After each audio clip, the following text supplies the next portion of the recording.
Dear fellow Toastmasters, dear distinguished guests, please help me with your big applause.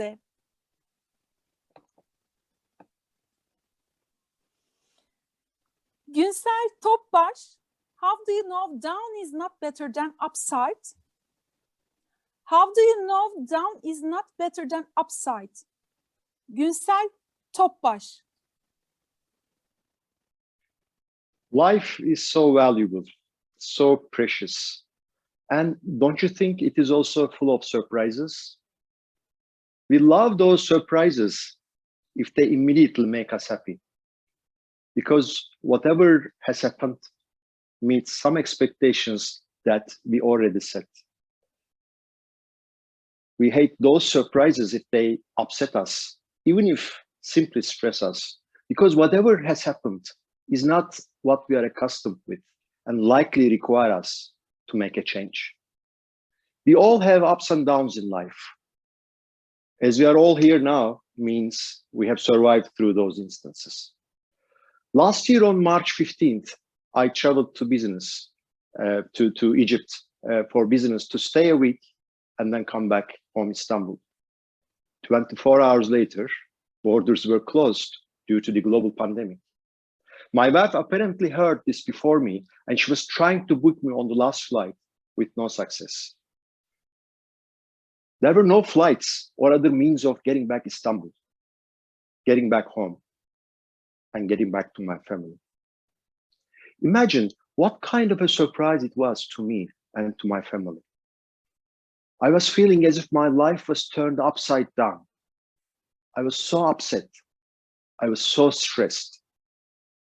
After a few days of despair, I came across a quote from Shams Tabrizi saying, "How do you know down is not better than the upside?" This quote struck me like a lightning, drove me to think and reflect. Was that really a really bad situation that I was in? The reason for me to travel to Egypt at the first place was to fix our business on the ground. We had a weakened team in our branch over the past 1 year, and our business started bleeding due to service issues. Egypt was our most important branch with largest revenue in my region, and we were serving the largest financial institutions of the world in this country. And above all, our largest revenue-making client was about to leave. Staying in Egypt would be providing me a full focus for work. I was staying in a hotel served well. I had no family obligations to cater for, no dogs to walk out, no shopping to make. And it was an opportunity for me to work on all the things that I wanted to fix and change. Also, me being the regional manager, working long time from Egypt, would be a strong commitment message for our clients. It was not an easy period at all, personally and for my family. Especially as I had traveled just for 1 week, but I had to stay eventually for 3 months. My limited number of clothes got worn off from being washed over and over again, and they literally turned into souvenir. I had bought Bermuda short that I had to sew many times, so many times, and now framed on my study room wall. At the same time, I developed a self-discipline on eating, exercising, and sleep habits. I was waking up early and exercising in the garden of the hotel, enjoying the exotic garden full of Egyptian jasmine trees with beautiful smells. I was using the swimming pool in the backyard, away from the eyes of the security as it was banned from swimming, while enjoying the fresh morning sun of Cairo. I resumed writing my book, which I had put on shelf years ago, and got strong miles on it. And as I was the most valuable guest in the hotel, being the only one for many weeks, I was treated very well.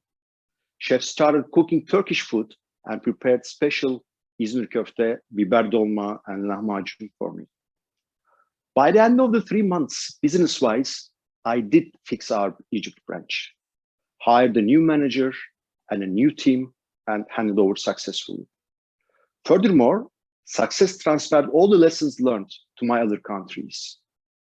Eventually, we retained the client at risk, and I received a personal note from our CEO of the bank stating it has all worth it. And I made it Egypt not only the largest, but also the most successful branch in my region. On the 19th day of my arrival to Cairo, finally I was back at the airport again. This time on a special terminal, boarding a private jet that my company arranged to rescue me. While I was in mixed feelings leaving Cairo, overlooking the Nile River and the giantly beautiful city through the window, I could not help but smile, recalling the quote from Shams Tabrizi.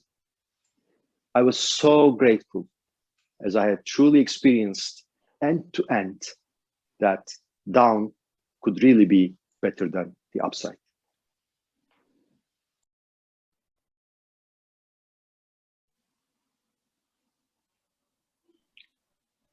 Thank you, Madam Toastmaster. Congratulations, Gunsel Topbas. We will have 1 minute for our judges.